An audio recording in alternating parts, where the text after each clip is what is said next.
السلام عليكم ورحمة الله تعالى وبركاته. كنتمنى تكونوا كلكم بخير وعلى خير. اليوم ان شاء الله غنشارك معكم الصابلي المعتمد عندي، اللي غادي نحتاج فيه 250 غرام ديال الزبده نباتيه. انا استعملت هاد لا مارك هادي ديال لدا. 100 مليلتر ديال الزيت النباتيه، تقريبا نص كاس عنبه، بيضه بدرجه حراره المطبخ، 150 غرام ديال السكر كلاصي مغربل، شويه الملحه،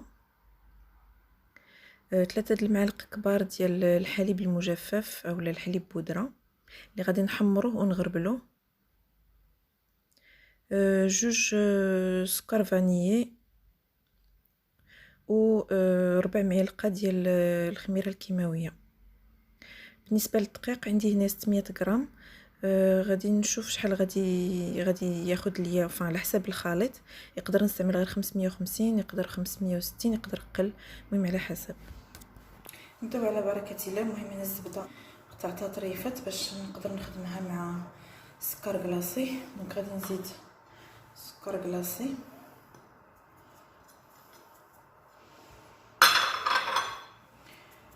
جوج لي ساشي ديال لا فاني ديال سكر فاني بلوتو،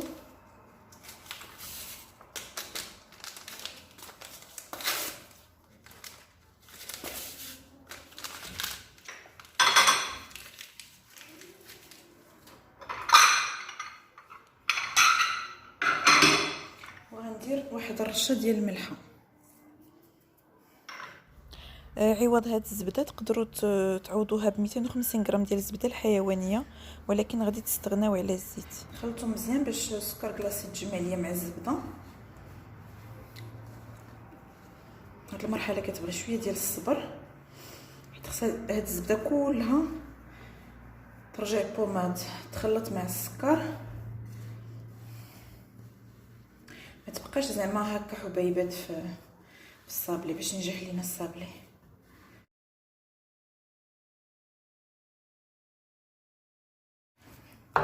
دابا غنزيدو نيدو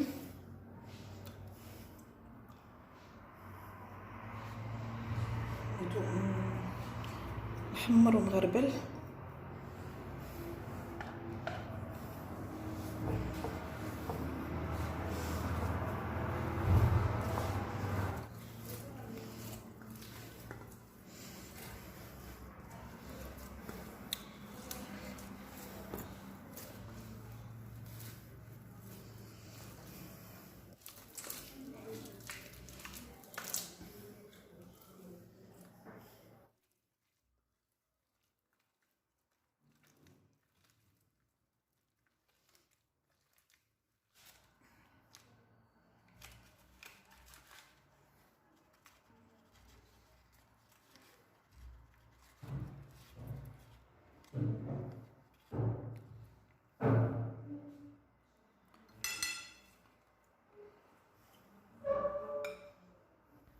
هنايا غادي نخلطوا، غادي نزيدوا الدقيق وغادي نخلطوا غير برؤوس الاصابع. مهم جدا نخدموا غير برؤوس الاصابع، ما نعجنوش الصابلي.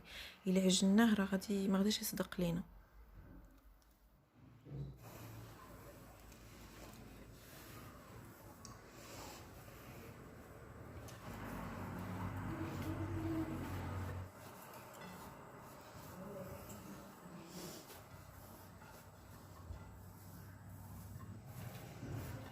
هذا هو القوام ديال العجينه ديالنا. خصها تكون رطبه، هانتوما كما كتشوفوا، ما تكونش قاصحه. صافي، المهم كنجمعوها في الفيلم اليمونتير اولا السلوفان، وكنديروها في الثلاجه واحد ساعه لساعتين، المهم ترتاح. انا كنخليها ليله كامله، بارفو كنصاوبها بالليل ولا طلعت كنخدمها، كتكون مزيانه.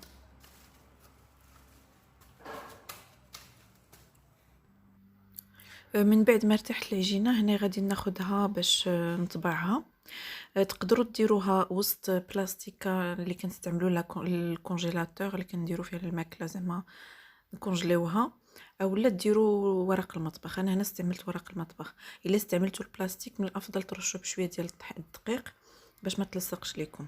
صافي وكنهزو كناخدو المدلك وندلكوها نخليو.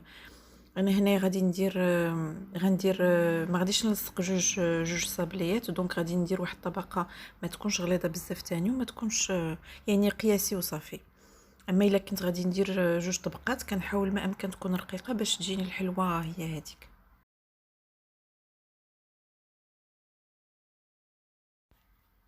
هنايا صافي وصلت للسمك اللي بغيت. غناخد الطابع غنديرو في شويه ديال نبقى ندوزو في شويه ديال الطحين باش ملي نقطع الصابلي يجيني مقاد ويعني ما يعذبنيش.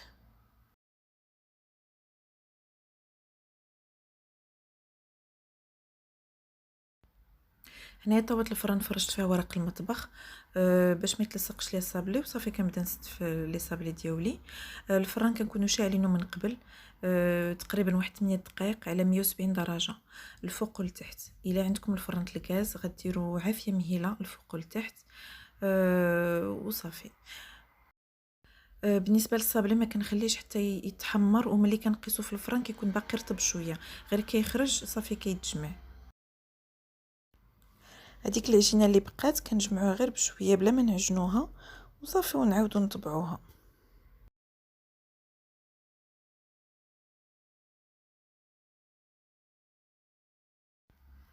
هذا هو الشكل ديال الصابلي ديالنا ملي كيطيب. دونك دابا صافي غادي ندوزو للتزيين ديالهم بعجين الشوكولاته اللي ديجا شاركته معكم من قبل، وغادي نخلي لكم الرابط ديالو في صندوق الوصف. غادي نعاود نستعمل نفس المراشم اللي طبعت بهم الصابلي، هما اللي غادي نعاود نطبع بهم لاباطا شوكولا.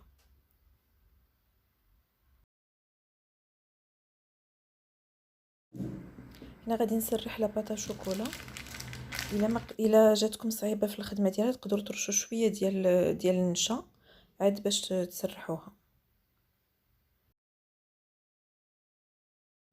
اول شكل غادي نطبعوه هاد الموتيف هذا اللي فيه القليبات كما كتشوفوا معايا.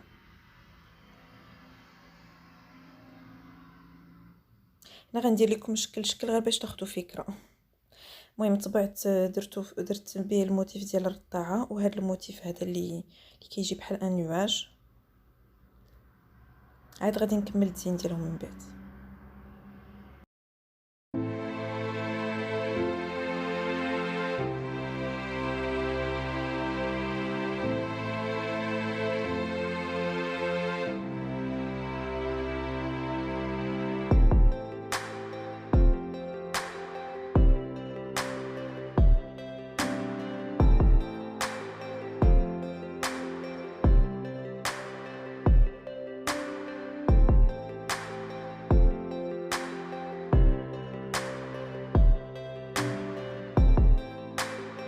بالنسبه للتين اللي غادي ندير فوق ديك لاباطا شوكولا غادي نستعمل هاد المولا سيليكون.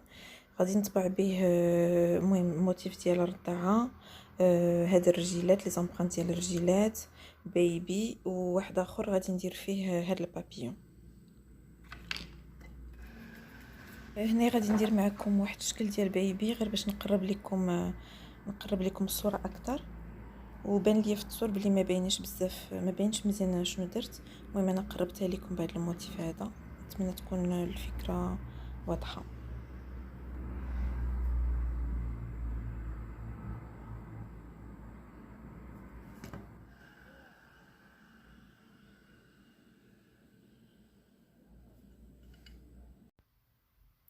هنايا غادي نخدم في هذا المول ديال السيليكون، ندير به دوك لي موتيف اللي غادي نزوق بهم لاباطا شوكولا.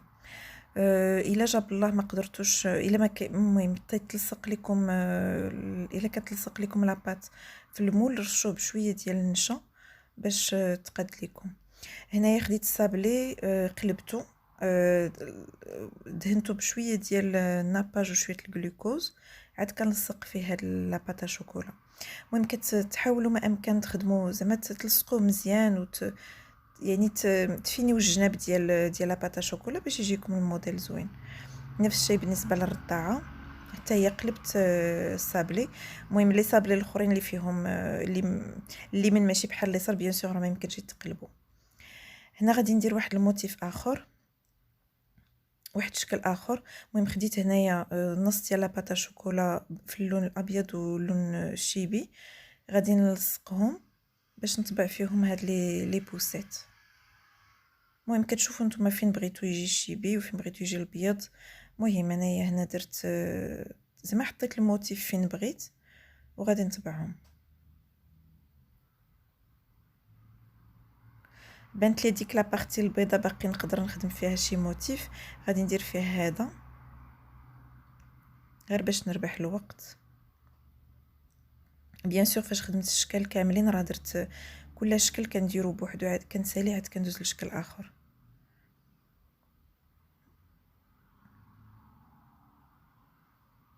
فوالا دونك هنايا ما قلبتش لو سابلي، خليته هكاك حيت البوسات المهم ما يمكنش نقلب هذا الشكل صافي. وكان نلصقو مزيان، كنحاول ما امكن يعني الجنابي لاباط تجي مزيان، تجي لاصقه ومفينيه مع لو سابلي صافي. من بعد غادي نزوقهم. هذا درت ليه العقيق في بلاصه الرويض.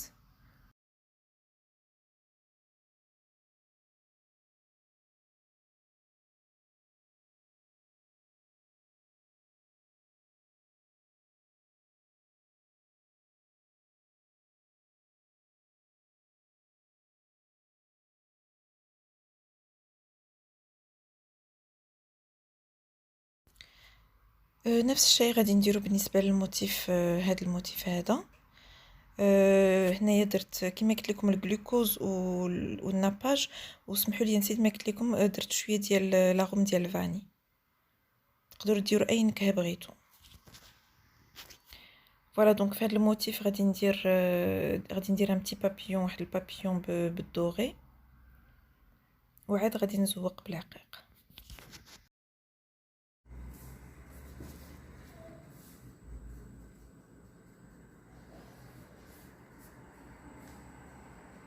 هذا هو البابيون، غادي ندير الملمع الدوغي.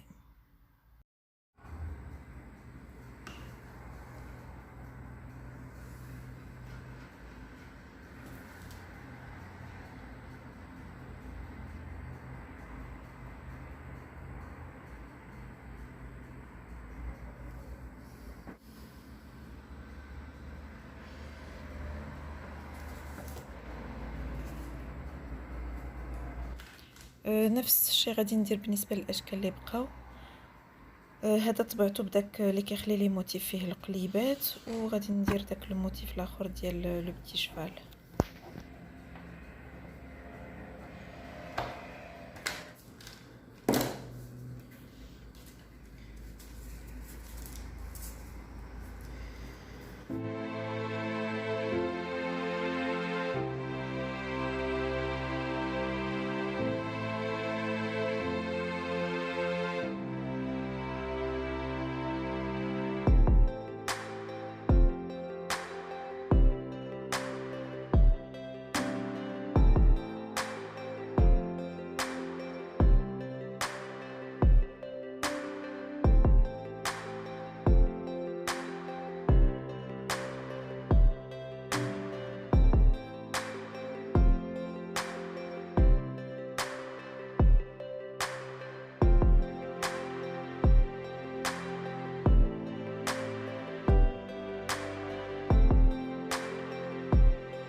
هادو هما لي صابلي لي صاوبت وقديت بهم البوفيه دو نيسونس ديال ولدي. صراحة أول مرة نخدم بلا باتا شوكولا ولا باتا سوك ما عمري خدمت بها صراحة. دونك أول مرة أول تجربة ليا.